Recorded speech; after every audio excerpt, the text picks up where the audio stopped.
Hello, and welcome to episode 34 of Webflail, the podcast dedicated to uncovering the greatest failures behind the greatest Webflowers, because success often comes after learning from many failures. I'm your host, Jack, a failure connoisseur, and today my guest is Sara Brunettini.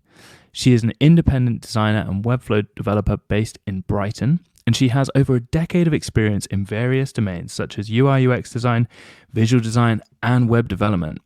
She started out as a graphic designer, and she's been a graphic designer for over 5 years, but then transitioned to product design. She's worked in-house as a full-time product designer for various agencies and also as a freelancer, and is currently working as a contractor for Meta. She's also grown a large social media following. She has 11.5k YouTube subs, 15.1k followers on Instagram, almost 4,000 subs on Twitter, and 2,000 newsletter subs. She's smashing life. She also offers a one-to-one mentorship sessions too. So, Sara, welcome to Webflail. Yeah, thanks for having me here. It's awesome to actually finally meet you after watching your videos. It must be quite weird, for you if you get recognized in public and stuff. Has that ever happened to you? Oh, no, not yet, actually. Really? I would have thought that would have happened. Yeah, I think it would be more likely to happen if I was living in London or in big cities, but at the moment I'm just living in a small village, small town near Brighton. So I don't think people even know what UI UX design is. That's a shame. Or maybe if you visit Brighton again, people will recognize you. And so I'm very intrigued by your journey. And for anyone that's listening who maybe, doesn't really understand kind of how you live and stuff. So you are a contractor for Meta, and you work as a freelancer, but then you also create content. And how does that? What's an average day look like for you, just so people can kind of get a feel of you and what you're up to? Yeah, sure. I love this question. So, yeah, at the moment, I'm currently contracting for a big tech company, which is Meta, and I'm sure everybody knows who Meta is. And on the side, I also make YouTube videos and create content on Instagram. And moving forward with my career, I will also love to transition my skills towards web design, Webflow development, but also keep doing product and UI UX design. I've always considered myself a design generalist. I love a bit of everything about design, and not only what's on the screen. I'm also a big nerd when it comes to interior design, fashion design, and everything in between. Yeah, so this is my day-to-day life. Well, my focus is still my full-time job, because even though I'm contracting, this is basically a 9 to 5, 9 to 6 kind of job. So whenever I have time, I try to fit in some content creation.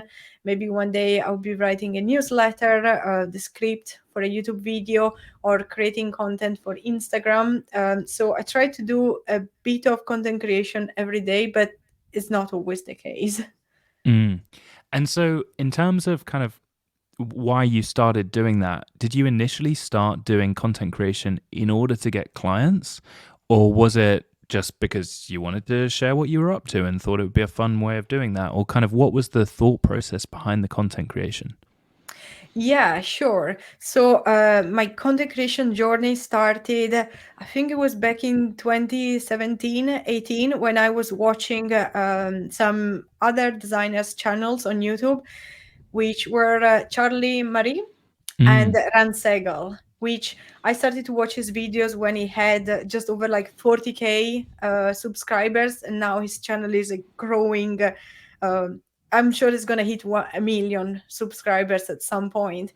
But yeah, I was inspired by these content creators, and I wanted to do something on my own, because I think I had a lot of knowledge to share, especially considering my career trajectory and all the challenges I went through, and my failures as well. So I wanted to share my journey somehow, but I didn't know how to get started, because making videos was so scary and I didn't have much time, because back then I was juggling. Well, I was working my full-time job as a product designer, which was my first product design job. And also I was taking freelance web design work. So there was a lot going on. And then of course the pandemic hit. And I think like many of us, we had more time to to do something our own. And yeah, so I think when my channel started the month after the pandemic, we were all in lockdown, so I had lots of time to dedicate to my side projects and no pressure. Yeah, because I wasn't seeing friends, I wasn't doing anything special, so I had plenty of time to dedicate to create my content. And my original goal was to create a channel in Italian because, well, if you haven't noticed by my accent, I am originally from Italy. And I wanted to give back to the community, the Italian community, because there's nothing about UX and UI design on YouTube. It's still like the early days in Italy.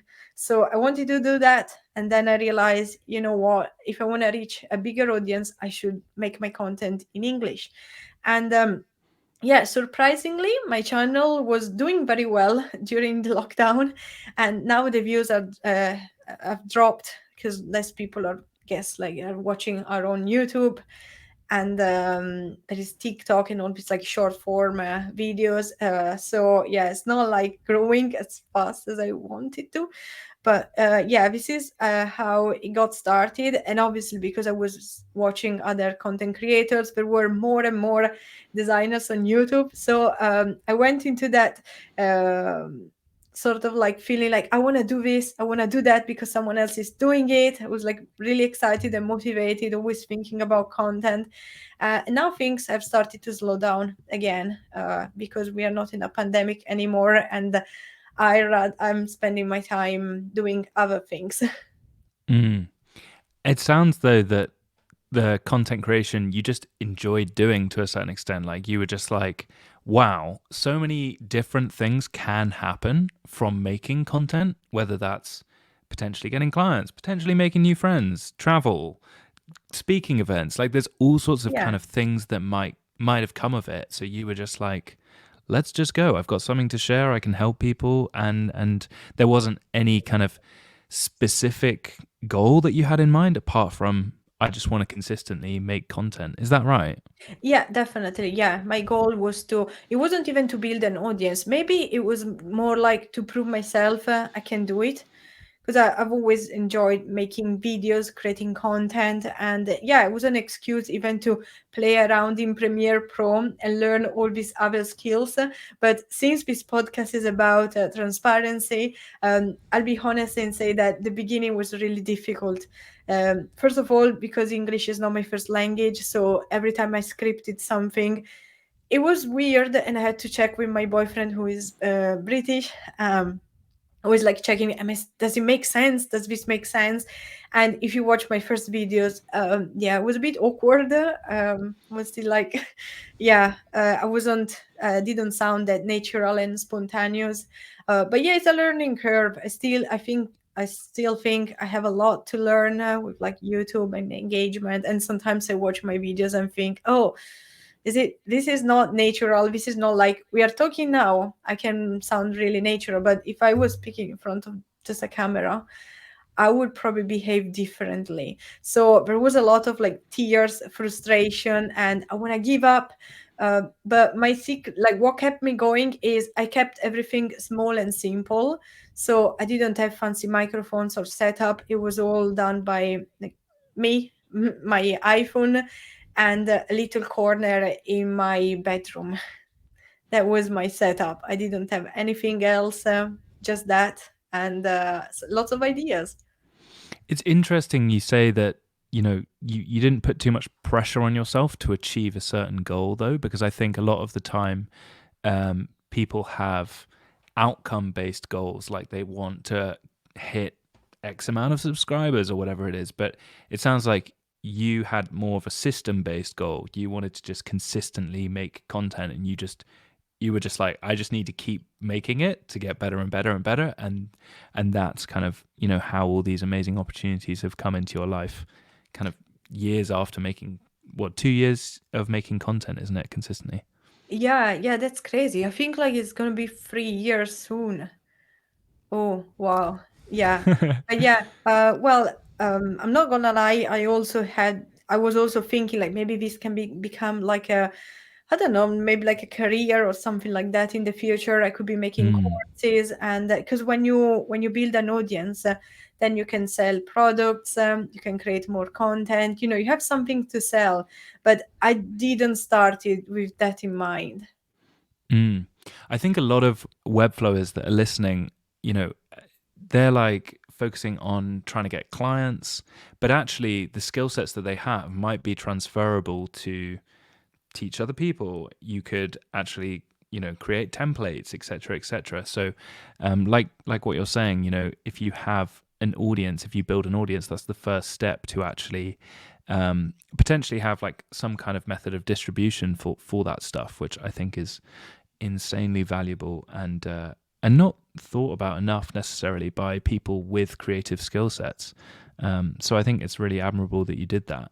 And out of that question, what I wanted to ask was, do you think that more people should in the Webflow space should be actually creating content a lot more than they are actively? Because I think a lot of people just post a link and it's like, there's no context for it. Yeah, 100%. Well, I learned Webflow through watching tutorials. And that will help a lot, whether it's just even if it was just like a vlog where we vlog their day, how we work as Webflow developers. Doesn't have to be that detailed tutorial, but I also appreciate tutorials on how they build things, and also how they like handle client relationships, or what kind of templates they use. I would love to watch more videos like that. And I know there are already some content creators that do that, and yeah, their videos have been super valuable for me. But that's why, even linking back to what we were saying before, I think Ran Segal, for at least for me, was a really good example of someone who used to be a freelance designer, and now he built his business. Like he does tutorials, he has the community and all this other stuff, but it all started from Webflow. So yeah, there is so much opportunity to create courses, books, or any type of content that is around web design and Webflow specifically. Yeah, I think Rand's actually a huge inspiration for a lot of Webflowers. And if you were to give any advice about the type of content that Webflowers should be making, it sounds like what you're saying is, whatever you're doing in your day to day, you can make content around that. Like just by virtue of being a freelancer, you can make content about freelancing, and you know more than you think about templates and design systems, Figma, Webflow, how that integrates with Airtable or whatever. Like there's stuff that you're doing in your day to day that you can actually make content about, because that seems to have been how you've approached it. Yeah, definitely. Yeah, I would love to see more the real projects, like how they land client opportunities, their process of like onboarding them, and yeah, sharing like the behind of scene of how they design and build stuff. But I'm also aware that is not always possible, unfortunately, Yeah, and yeah, that would be the challenge. But yeah, I love more content like that. yeah. And so, what work have you been doing for Meta? No, I'm joking. I know that was a joke because we are not allowed to talk about that. And that was the only stipulation for this episode. I will be on the Sorry. news tomorrow. Yeah. Sorry, Mark Zuckerberg. So, should we dive into your failures now then? Yeah, absolutely. Okay, awesome. Because I feel like we're encroaching on the failures, and I just want to get into them. So, tell me about failure number one then. Okay, Failing to become a full-time graphic designer. yeah, that's right. And yeah, before I wanted to mention that it's very interesting that we talk about failures, because looking back, all my failures, they have led to something better. So I don't see them Yes. as failures anymore. But back then, yeah, they were big failures. But yeah, just a heads up. And yeah, well, as you said, I failed to start my first freelance business, and I can talk a little bit about that story, like how I ended up becoming a freelancer back in 2018. Yeah, yeah, it's a bit of it was a tough time because I didn't choose to become a freelancer. It just happened from one month to another. Back then, I was working at this footwear company part time as a graphic designer, and I was also doing customer service. It was a very small company. I was doing a bit of everything, even like picking and packing the shoes, sending the orders, and all that stuff. So, as you can imagine, for a creative person, this is not creative at all.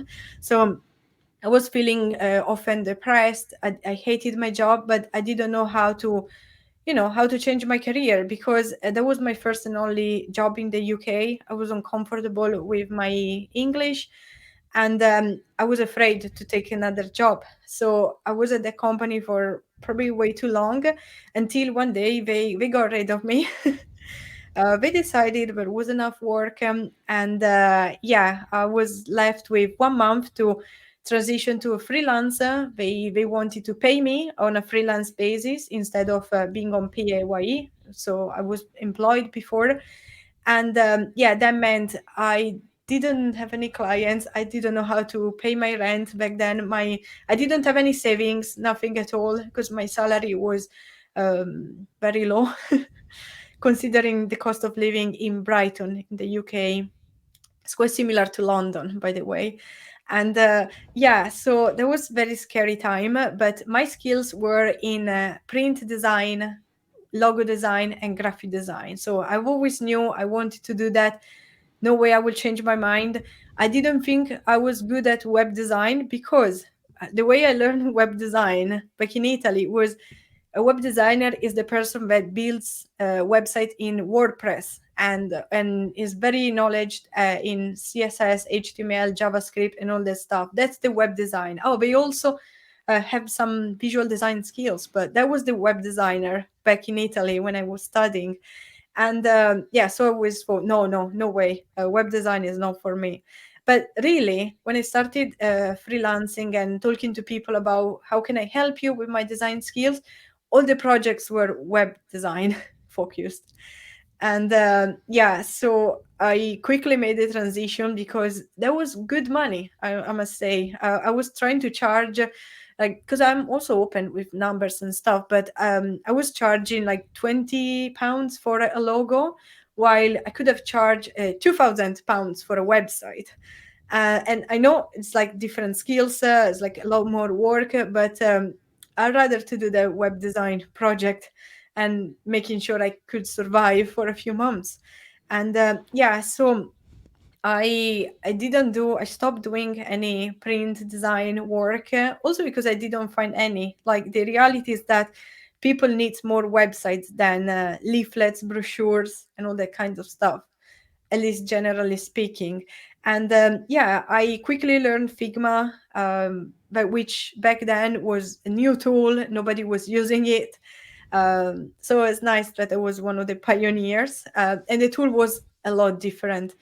But yeah, I'm really glad that I failed my graphic design adventure because this led me to something that I enjoy a lot more, which is web design. And later on, it became UX, UI, and yeah, I still like packaging, graphic design, and all the stuff that I did back at uni, but it's not my focus anymore, and I know I couldn't be very good at that.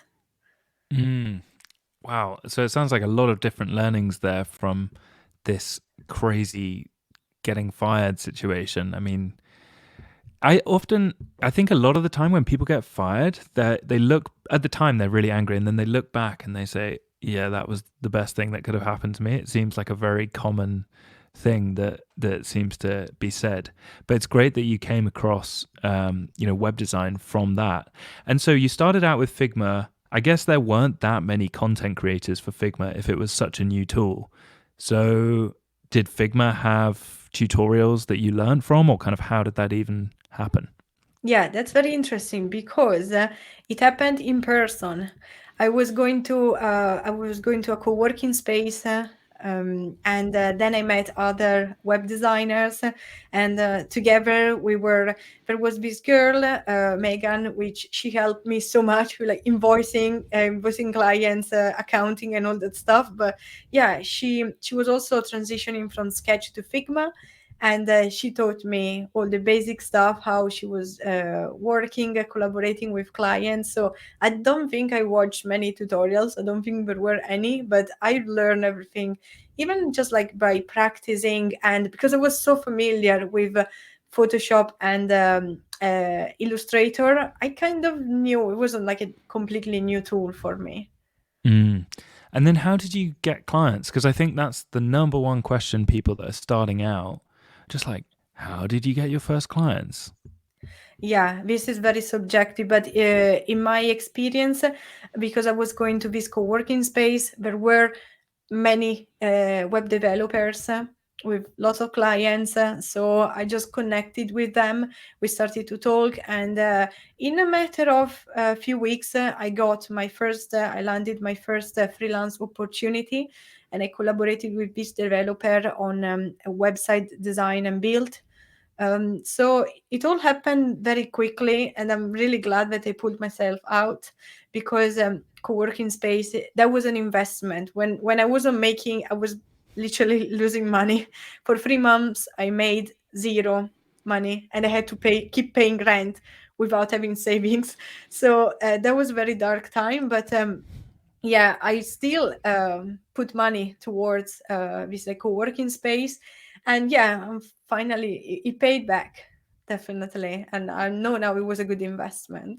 That's great. Because I think a lot of the time people think of co working spaces as a cost, but it sounds like you turned it into an investment by very actively connecting with people in the co working space, saying, hey, I can help you with this, and kind of getting collaborations from there. And what an amazing way to learn as well, because you collaborated on your first web design project. That's with someone who's really experienced. That's so awesome. Yeah, definitely. Yeah, I think I was lucky, and everyone was very friendly and supportive. So this is the privilege of, I guess, living in a big city where you can connect with more and more people. Yeah, definitely. And I mean, it doesn't sound like I know you say you failed to become a full-time graphic designer, but those graphic design skills, obviously there's so much overlap when it comes to brand identity design and user interfaces, etc. So I guess it's not really a failure in the way like you talked about at the start of this whole conversation. You know, that gave you a stepping stone into web design and web development. So Yeah, I think I left the graphic design world feeling like a failure, because I also need to mention that I failed previously in my career when I wanted to become a packaging designer. I did an internship in Milan, and at the end of the internship, I was told I should change and do something different, because that wasn't the career path for me. And I'm glad they said that, because it was right. I graduated thinking that I want to do packaging design. I love designing all these like nice yeah, like packagings for like products, food, makeup and stuff. But the reality was very different. It was very technical, not much creativity, and I didn't like it. So yeah, I failed that in a way. And then I thought I would become a fashion designer or a visual merchandiser, which it was crazy like thinking about it back then. But yeah, there was a time in my life where I wanted to transition to fashion, and I quickly failed again because I did an internship, and I realized this is not what I want to do. So my career has been like trying different um, sectors of design, and just realizing, okay, this is not for me, let's move to something else. but I think this is an important thing to bring up because you weren't sure. How can you be sure when you're 18 or whatever age you were when you first started? And then, but you took a step. And I think that's where most people actually they don't take the step towards what they think they might do. And they put too much pressure on, like, I haven't found my dream job yet. But actually, what you're saying is take a step. Hey, it might not be the right step. In fact, Yeah. it probably won't be the right step, but at least it's a step that's going to push you towards, the thing that you're actually meant to be doing, right? And it's a bit cheesy, but I really resonate with that, because every time I'm like, should I do that? Just take the step. Maybe it's not the right thing, but it's going to push you towards what you should be doing. So, yeah. Yeah, exactly, 100%, and not just settle on something. Because my degree was in graphic design, and when I transitioned to product and web, I was very afraid of I don't have the right skills because that's not what I did at uni. But yeah, it's completely untrue. And it's great that you took that constructive criticism of, I don't think this is the career for you. And instead of being like, screw you, I'm going to do this anyway, you actually had the maturity to say, you know what, I think you're right. I think I'm going to take that advice, and I'm going to go in a different direction, because I think that's also it's quite a mature thing to do in quite like a reactive situation, I'd imagine. Oh yeah, definitely. Really important there. And I'm glad that you talked about how, you knew you wanted to do something creative, and that was like your compass direction. But then from there, you were kind of like, okay, there's all these different things, that you could do, and you moved around a little bit, and there's no shame in that, especially as technology changes so fast as well. So, Oh yeah. gosh, yeah. Print design was a bigger thing when I studied at uni. 10 years ago now, even more, I think. But yeah, so it was very big back then. And now everything has changed so quickly in like 10 years. So it's crazy.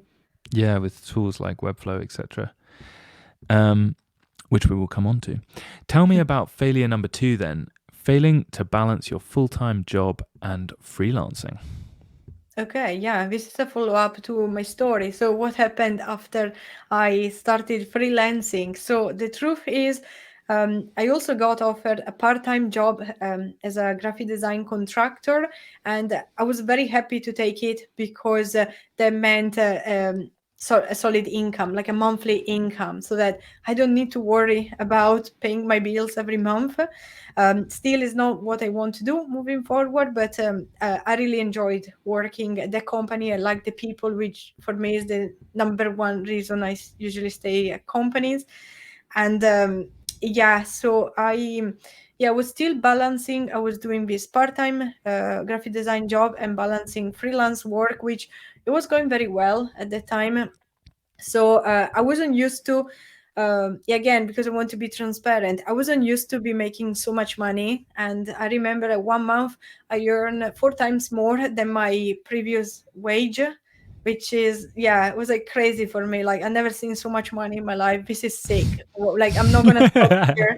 I was so addicted by, oh, finally they always told me, designers can make lots of money, and yeah, then we are finally. So I was doing work like crazy amount of times. And then because I was new to web design in general, I started to learn more about UI UX, which for some reason back then they were very new things to me. I didn't know about like like UX principles, design thinking and all that stuff. So I was doing a lot of learning, attending lots of events in Brighton for newbies in UI UX. And I started to look my projects from a different angle. Like, am I designing something nice, visually pleasant, or is it also useful? Is it also user friendly? And I didn't know that. I kept like questioning, like, but who am I to design this website if I don't know anything about usability and all that stuff? So I became I started to develop like an imposter syndrome, thinking like, no, I need to learn how to design website the right way. And I started to consider going back full time and working as a product designer. So the opportunity came along, and I took my first product design job. It was local in Brighton, so I was commuting to the office every day. But the mistake I made was to keep doing full-time freelance work, freelance projects, because I really enjoyed working with my clients, and this is also the reason why I want to become a freelancer in the future. I love working with clients, and I had lots of work. So I was like juggling full-time job to freelance projects. I was working non-stop, evenings, weekends. I was driven by I really love what I'm doing because I'm learning a lot. And But yeah, also like anxiety of if I stop, I would never see a client again. And of course, I was making lots of money back then. I was very excited to, when it was happening. I think I got into that trap of, okay, this is working. Let's keep doing it until it became unsustainable. And yeah, my failure is more, I realized I was failing. Well, I was often burning out, feeling like low motivation. I didn't have time for friends. I was unfocused when I was talking to people, and I kept thinking about my clients, my work. Was becoming like a workaholic, which is not a word I will use to describe myself. And I remember I had this friend around. She came from Germany to visit me. And one evening, she was going through a breakup. She was feeling really low and sad. And Instead of being there to support her, I was on my computer working for my client. And yeah, and then when she left, I realized like the big mistake I made. And I was feeling like so like sorrow, and I was feeling very apologetic, but I didn't know how to apologize because I didn't want to be like, yeah, sorry, I'm a workaholic, I chose career over friends. And that was yeah, that hit me really hard. Or like, no, this is not my personality, this is not what I want to do, that was a bad mistake. I'm gonna stop with this freelance work because that's not how I want to be. Mm. And from there, did you set boundaries and you were like, okay, I either need to do full time work and very little freelance work or no freelance work? Or kind of how did you then take action? Yeah, if I remember, well, it didn't happen overnight, but yeah, I stopped taking client work. I was, Mm. yeah, I was trying to focus on on even like learning new things, and I was watching lots of YouTube. But yeah, I stopped taking freelance work also because I wasn't enjoying it anymore after that episode, and also many others. Because I remember arguing a lot with my boyfriend. It was like, let's go for a walk, let's do something together. Now I'm working for my clients. And Yeah, I started to not to enjoy freelance work anymore because yeah, I was thinking about all the things I was missing out.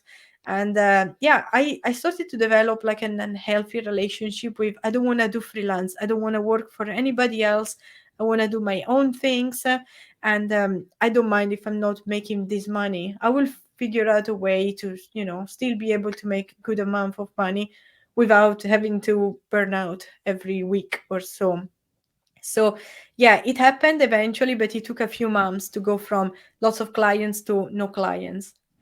Yeah, God, that sounds like a really big realization that that phrase like time is money, but like money Oh is yeah. time, and you are something will be sacrificed if you yeah if you put all that time you have into earning money. And it's great that you're still with your partner as well, because that must have been like quite difficult to transition like away from that when you'd become so accustomed to that. But it sounds like you're giving time back to your friends and family in a way that you've chosen to, which sounds great. Oh yeah, 100%. Yeah, relationships are so important. And yeah, always we need to put the priorities on them. Like no matter what job you do, but I think they're really important. Yeah. And so do you now have like clear boundaries when when you go about your work day? Like, do you start at a certain time and end at a certain time? Or because as a content creator, times a freelancer, times working from home, like that is the triple threat of overwork, I'd imagine. So how do you manage your time? Yeah. Okay. I'm really bad at celebrating victories, but I will do that this time. And I think that after 3, 4 years of freelance and content creation, like hustling on the side, I finally found a good balance. And I'm really happy that I achieved this. That means I'm not as ambitious as I would love to be. And I see many other people doing much better, earning a lot more money than me. But I honestly don't care. I actually don't spend a lot of time on my side projects and just doing things on the side, not just YouTube. But yeah, anyways, yeah, I spend just a little time whenever I feel like it. I will make a video. I also became quite quick at scripting videos, filming, and editing. I do everything by myself. I rarely reach out to support for support, but yeah, I'm quite good at I will just publish the thing. I know it's not perfect, or maybe I don't like it a lot, but I'm not gonna spend 3 hours 3 extra hours working on a video or like a Instagram reel. I'm happy the way it is.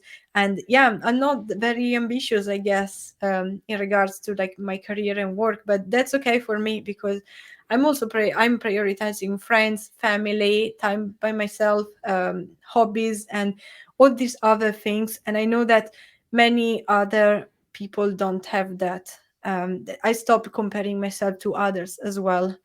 But yeah, it took me a while to get to this place, but I think I have a really good work-life balance at the moment, and I really hope it will stay for as long as it can. Wow. So if I was to dig into that a bit, so if someone's listening and maybe has kind of an unhealthy relationship with their work, they love what they do, but they're also kind of a slave to their clients. um, how did you um, kind of change your mentality from this like hustle, I guess this kind of hustle mentality, and also comparing yourself to others and thinking, I need to do better, and I need to earn more and stuff. How did you? Because it's very easy to say, well, you need to change your mentality. You really need to have a more balanced lifestyle. But how does one actually go about changing that? Yeah, oh, I love that because I think a lot about these things. And one of the major things, and it's probably it's so cliche, but I'm earning a good salary, and I finally realized that money is not everything, and I'm not feeling happier now that I'm earning 7 times more than my first job in the UK. Um, for sure, I do more things. I can travel more, and I'm more relaxed around the finances. And if something goes wrong with a house, I'm like, fine, I got savings. But that's not everything in life. And I realized this last summer when we started to go out again with friends. The weather is nice. There's no lockdown, no restriction, and I started to laugh again. It was a day where I was laughing out loud. I was a bit drunk. Um, a bit in my word. And yeah, and I realized, when was the last time I laughed? Because I tend to celebrate success as I achieved this, achieved that. Oh wow, I'm earning more on the side than my full-time job. I'm a winner. But when do we ever find time to laugh? And I enjoy like a genuine laugh with a friend. That was the best. That was the moment I realized this is life. This is like the best. This is like what I will remember. And it's not money. It's like nothing to do with success and yeah, being an achiever. It's just the simple things. And yeah, after the summer, I realized I didn't want to go back making videos on a regular basis or just spending lots of time on YouTube, because the reality and what you don't see on YouTube is that before, like last year, like 2 years ago, I was spending every weekend working on my videos, every evenings. Sometimes I used to wake up at 5:30 in the morning, go to the gym, come home, work on YouTube, and then being exhausted by 9 p.m. So it was a lot of work, lots of stress, and lots of like, oh no, sorry, I can't make it, for like to friends and family. And also, it's not just like when you work, but it's also when you're doing other things that you keep thinking about your work. Oh, I should do this, I should do that, while maybe you're just having a meal or a cocktail. And that's strange because I don't want, to be associated with I'm the designer. I do many other things that I don't share online. But yeah, I think we all need to like hit the rock bottom and have that moment where we are like, oh, actually, all what I've worked on maybe is actually like not right for me, but it's more in life. And for me, it was just a laugh with friends. Wow. So that laugh with friends was like the moment when you were like, "God, when was the last time I properly laughed?" And how Yeah. good does that feel? Yeah, exactly. And I think this is something that we don't consider because all I see on Twitter, LinkedIn is like achievements, but how many of these people that we admire ever laugh? That's what I started to think. Like, do they laugh like after I launch a video, I create a video and it goes viral? Like, am I gonna laugh? No, I'd be like, oh, I'm so proud of myself. And that's true, it's a very good thing, but it's not the same as going out with friends and laugh. Wow. That's really fundamental, isn't it? I think that the times when you're happiest in life, it's never to do with money. Like you're never happiest like I don't know when you get I mean you get given a raise or something and you feel proud to have got that, but that's not like the happiest moment in your life in the same respect that like it might be something really simple like I don't know, getting an ice cream with a loved one or something like that. Yeah, So, exactly. God, I'm going to cry on this episode. Just think about like an exercise, like think about your freaky moments in 2022, 2021, and it's never like I launch my course or I landed a big freelance project. It's nothing to do with that. But it's so difficult to prioritize. It's not easy because yeah, Yeah. money and success, we tend to see them as priorities. Do you ever think though, Sarah, you don't need to make content. Like you don't need like do you ever think why don't I just go and live on a Greek island? Have you ever thought that? Yeah, I think about it a lot, and actually, my goal with my career is to work less, and this goes against everyone, I guess. But I'm not here to climb the corporate ladder. I actually want to leave the corporate world as soon as I can when I feel ready. Um, but yeah, I don't. And my goal is to work less, just few hours a week, doing whatever I want. I don't want to feel like the pressure of I need to be here 9 to 5, and also like my brain doesn't work 9 to 5. There are days where I can just focus, and there's nothing I can do about it. And yeah, so my biggest goal would be to work less, and if I'm gonna make less money, I don't care because I enjoy what I do, but in moderation. And I think that we all tend to work a lot, maybe too much, because if you take off the hours you dedicate to work, how many do you have left in a day? Some people is equal to zero, I think. Yeah.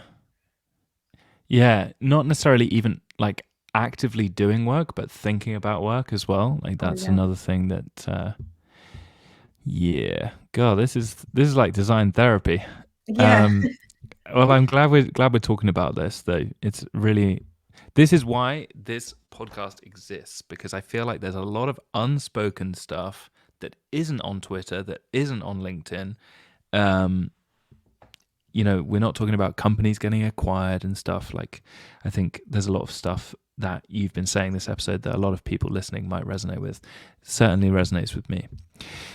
Tell me about failure number 3 then. Failing to build your website.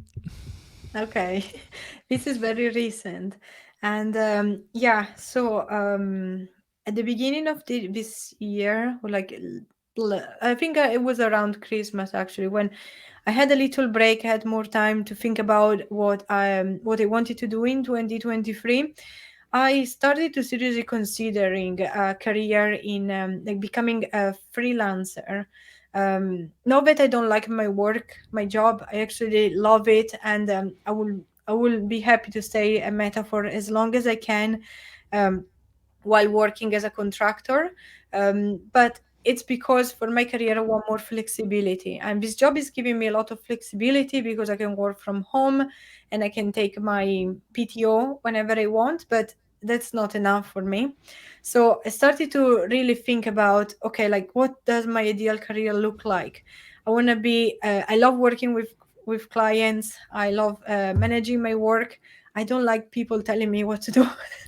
It's just very mutual to all freelancers. But yeah, that's true. I love building the stuff the way, building products the way I want to. And yeah, what should I do next? I also know that I want to do content creation, but I don't want it to be my focus. I want to keep it still as a side project, because there was a time when I was thinking, oh, maybe my future is to make YouTube videos, create content, being the design content creator. And I realized I don't want to do that. It's not for me. I'm not passionate about. I like creating the craft side, but not so much the social media part. I think is a bit can be a bit toxic, and so I realized, okay, um, if in the future I want to become a Webflow designer and developer, what is the first thing I should do? I probably shouldn't build a website because that's the last thing. Because I would probably land my first opportunities through referrals, like it usually happens. You don't need to have a fancy website to get started. But I thought I wanted to brush up my Webflow skills, which I started to learn Webflow many years ago. I think when I was freelancing, and nobody knew what Webflow was.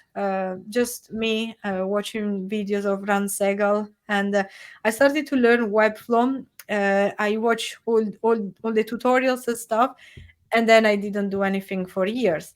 And now I'm back thinking I actually really love building websites, and I think that I will, do amazing work if I can design and build websites and keep doing my, product design work. So I decided, yeah, I'm gonna make becoming a freelancer my biggest goal, which doesn't have to happen this year. I'm not sure when it's gonna happen, but the first step I want to take is I want to brush up my Webflow skills, and I can try on my website. And yeah, I want to start building my audience on Twitter with a community, because the Twitter community is amazing for like Webflow. And yeah, so I decided I'm gonna build my website in a week, and I will document my journey. So the reality is that I failed completely because it took me over a month to design. I redesigned it 100 times, and I failed to make a video because I'm just not ready to share my. There wasn't a process in place. It was just me taking inspiration from different places, designing something, building it, and delete everything the next day when I would wake up and think, this is terrible. I want to do something else. So it took me ages to design a very simple website. And I didn't share my process either. I also don't think that I leverage my Webflow skills a lot because I was too focused on the look and feel. Um, so that wasn't a good beginning, considering that now every time I look at my website, I think, oh, I wish I did something different. I wish I did that and that, but I was rushing, and yeah, that wasn't a good job. But again, I learned a lot from that experience. Mm. And I've got to say, I'm looking at the website now. Like, what do you want to do differently, or what do you feel like isn't good enough? Because it looks really clean, really clear. What would Yeah, you okay. change? Okay, yeah. I would love to sell myself more as a freelancer agency, and maybe like sell packages instead, web design, web development, um, like the full package, and sell myself more, yeah, like as an agency or something more professional, but it's not just a freelancer. And yeah, I will change. I will probably create more pages, a more detailed description of my services. And yeah, I'm not sure because honestly, every time I come across a really well done website, I think, oh, I want to do something like this. And then I change my mind because I find something better. And yeah, like our website, sometimes I think that our portfolio is always the hardest project. Yeah, I Um, definitely agree. But it's interesting because I feel like you are, I mean, you're a content creator and you obviously have a background in product design, and now you're offering Webflow websites. So you're probably trying to work out like who you are and what you want to be known as while making the Webflow website, and that's obviously makes it harder because the positioning of that is you're still trying to work out kind of how you want to position yourself. I'd imagine, is that fair?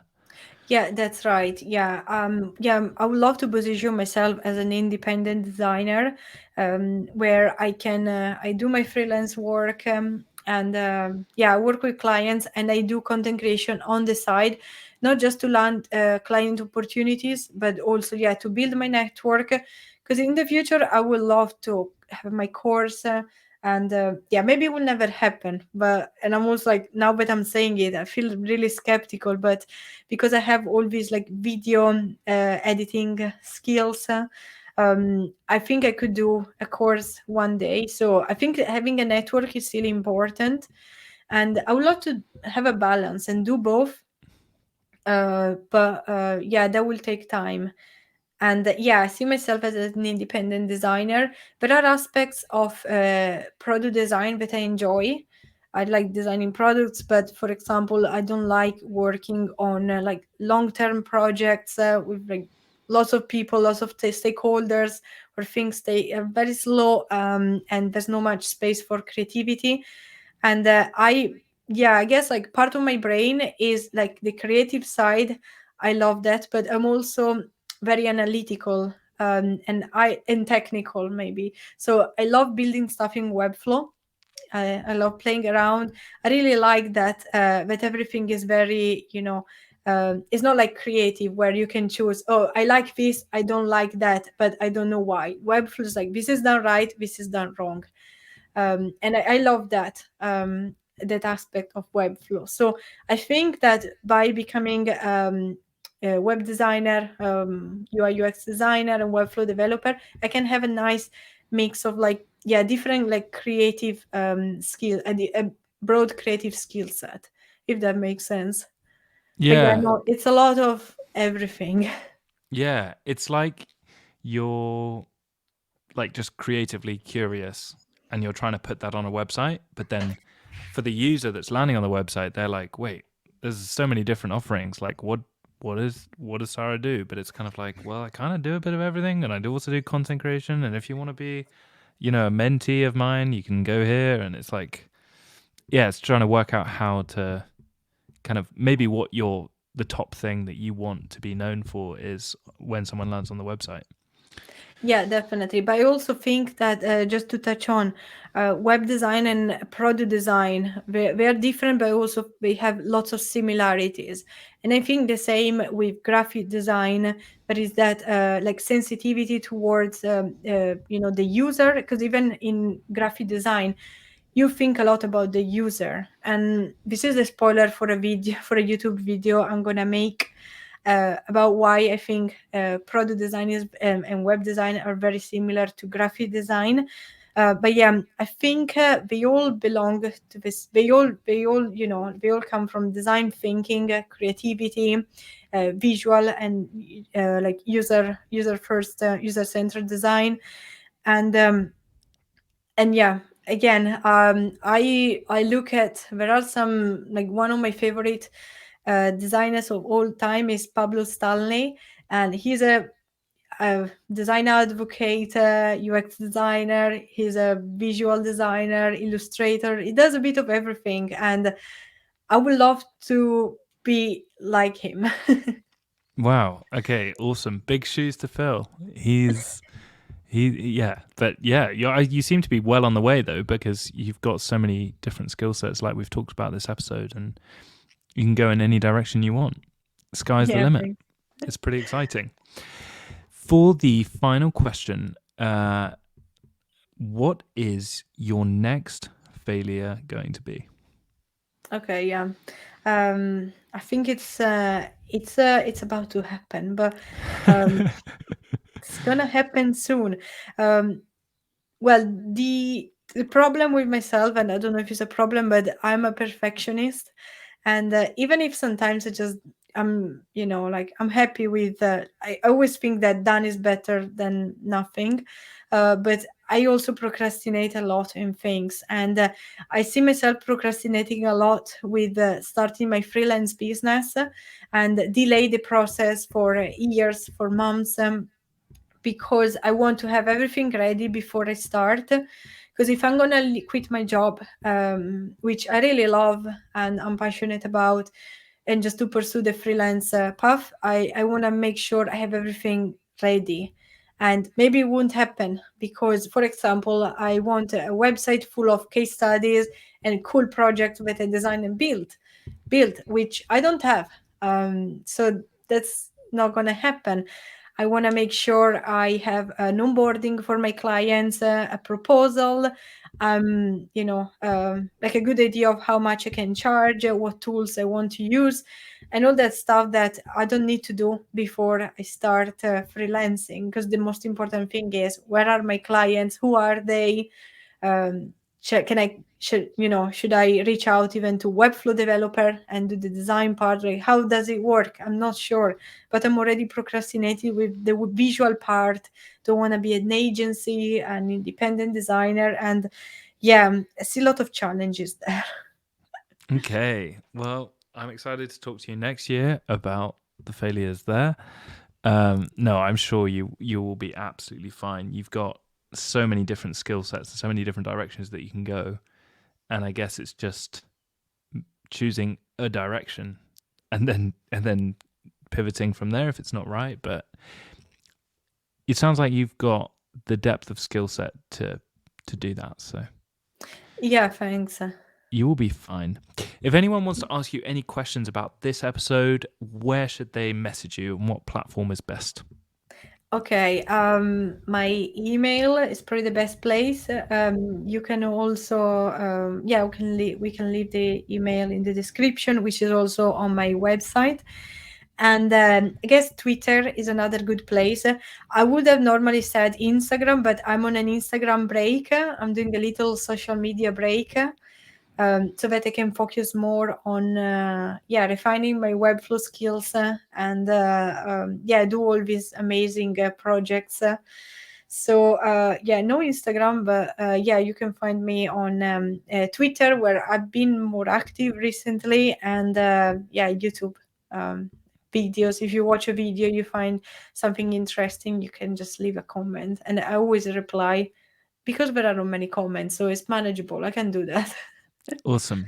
Yeah, go follow Sarah on Twitter and YouTube. She's got loads of really interesting content there, so I fully recommend that too. Sarah, thank you so much for coming on Webflail and sharing so vulnerably. I really appreciate it. Yeah, thank you so much. I really appreciate that. That you also, you reach out to me and invited me. Such a privilege, and be listening to all your episodes, and yeah, you're doing amazing work. It's such a brilliant community. Oh, thanks, Sarah. That's really kind of you. Do you have any final words for anyone who's listening, who's maybe starting out in Webflow and is like, Sarah, I just need some gold dust? Yeah, my advice is to share your struggles, your victories, and your journey with others. It doesn't have to be on Twitter, it can be on your favorite social media, or even with a friend, with someone with a colleague as well. And it's just nice to be transparent and say, I'm learning this, because it also becomes more real. Like, oh, I'm actually committing to doing that. And people are so lovely, so supportive, and yeah, it's such a nice place to be. Yeah. Awesome. Yeah. And once you tell people, there's a kind of accountability thing. isn't Yeah. it? It's like, I'm doing this, and it's like, I've got to do it now. So yeah, definitely. Awesome. Thanks so much, Sarah, for coming on Webflow. Thank you. Okay, that was amazing.